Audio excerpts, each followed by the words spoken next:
শুভেচ্ছা,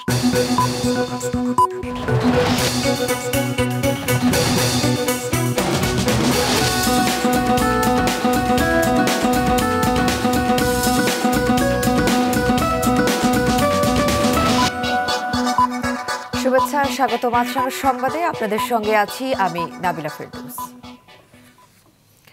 উদ্ভূত রাজনৈতিক পরিস্থিতিতে আজ বিএনপি, জামায়াত ও জাতীয় নাগরিক পার্টি এনসিপির সঙ্গে বৈঠক করতে যাচ্ছেন অন্তর্বর্তী সরকারের প্রধান উপদেষ্টা অধ্যাপক মোহাম্মদ ইউনূস।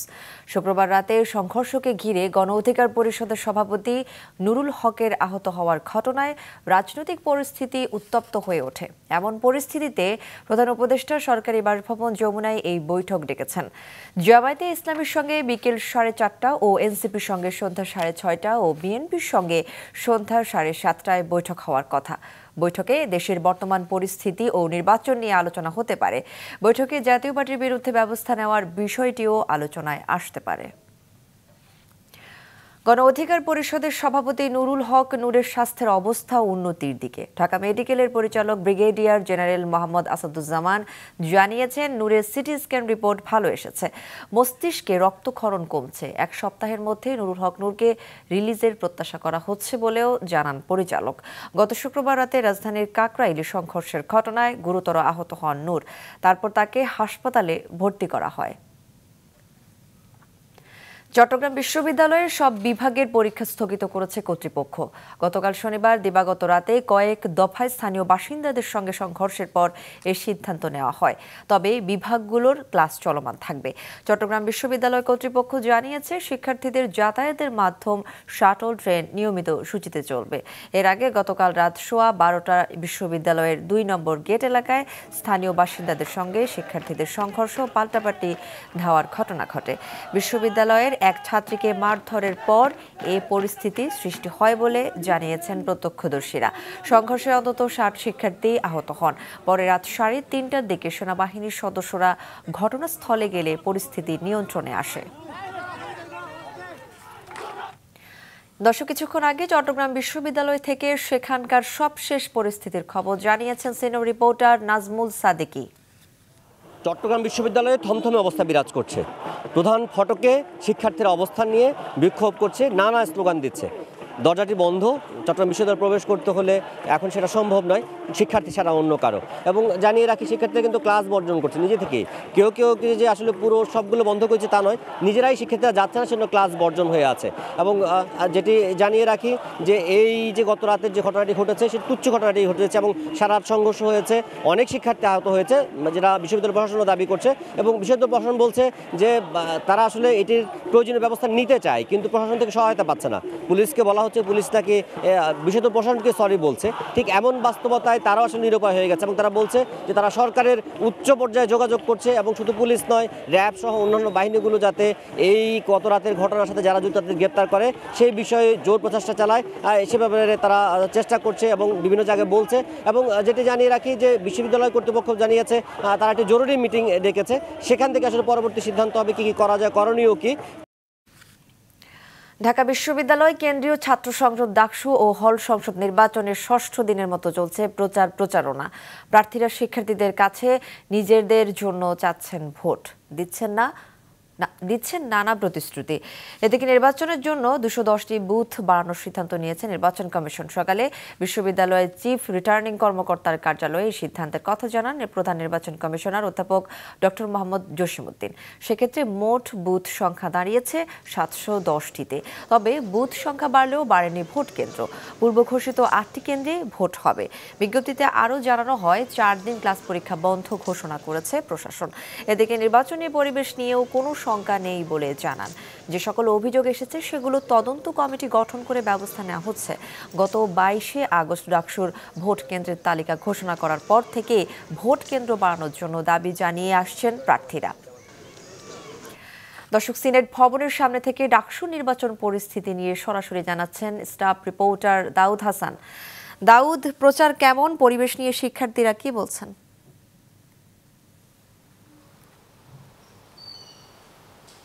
নাবিলা, আজকে তো সকাল থেকে, যেহেতু এখন বৃষ্টি চলছে, বৃষ্টির আগে সকাল থেকে আমরা দেখেছিলাম প্রার্থীরা তাদের মতো করে আসলে প্রচারণা চালাচ্ছে। বিগত দিনগুলোতে যেটা দেখেছি যে বেলা দুপুরের পর থেকে মূলত প্রচারগুলো আসলে বেশ জমজমাট হয়ে ওঠে আর কি। এখানকার নির্বাচনী পরিবেশটাও বেশ মানে আমেজের মধ্যেই যায় আর কি। তবে আজকে যেহেতু সকাল থেকে একটু মেঘলা আবহাওয়া এবং প্রায় কিছুক্ষণ ধরেই হচ্ছে বৃষ্টি হচ্ছে, তাই প্রচারণা বন্ধ রয়েছে। তবে আমরা চিফ রিটার্নিং কর্মকর্তার কার্যালয়ে এসেছিলাম, তিনি আমাদেরকে কিছু তথ্য জানিয়েছে। সেটি হলো যে ভোট কেন্দ্র নিয়ে আসলে বেশ কিছুদিন থেকেই প্রার্থীদের অভিযোগ ছিল ভোট কেন্দ্র বাড়ানোর জন্য। প্রায় 40,000 ভোটার এবার, সেক্ষেত্রে আগে 500টি বুথ ছিল, পাশাপাশি 8টি ভোট কেন্দ্র ছিল। সেটি নিয়ে তারা বরাবরই অভিযোগ করেছিল পর্যাপ্ত নয়।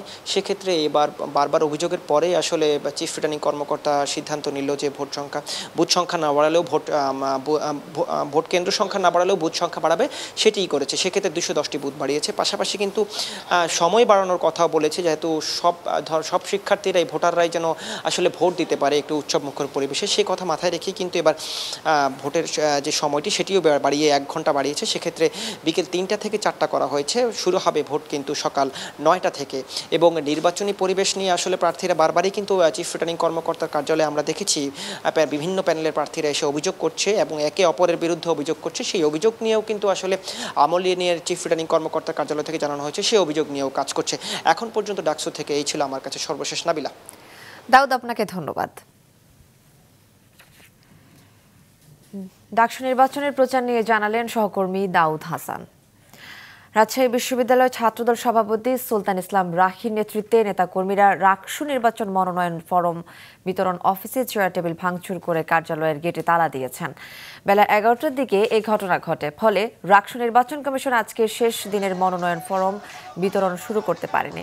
ডাকসু ভোটার তালিকায় প্রথম বর্ষের শিক্ষার্থীদের অন্তর্ভুক্ত করার দাবিতে এমনটা করা হয়েছে বলে জানিয়েছে বিশ্ববিদ্যালয়ের ছাত্রদল।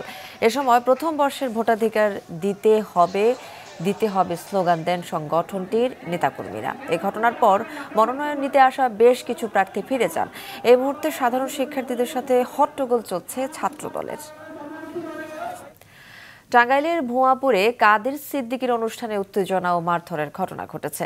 গতকাল সন্ধ্যায় ভুয়াপুর কেন্দ্রীয় মসজিদের সামনে ঘটনা ঘটে। এর আগে বিকেলে কাদেরিয়া বাহিনীর উদ্যোগে ভুয়াপুর পাইলট উচ্চ বিদ্যালয় মাঠে বীর মুক্তিযোদ্ধাদের মহাসমাবেশে কথা বলেন কাদের সিদ্দিকী।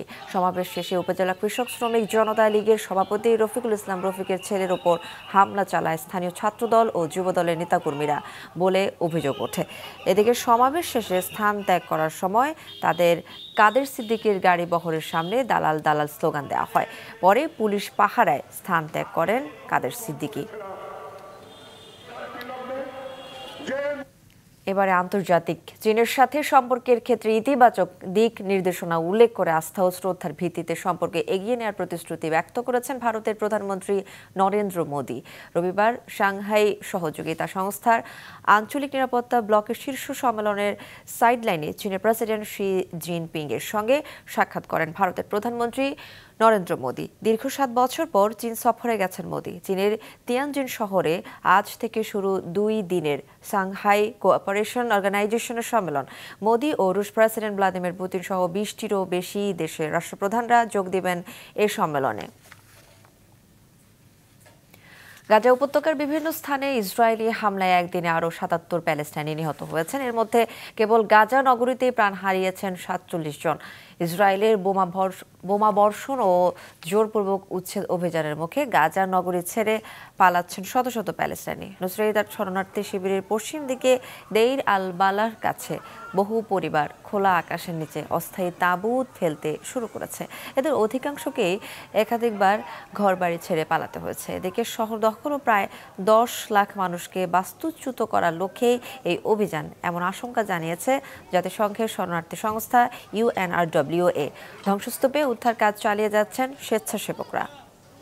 দর্শক, এই ছিল এখনকার মতো। আমাদের পরবর্তী সংবাদ দুপুর 2টায় দেখার আমন্ত্রণ রইল।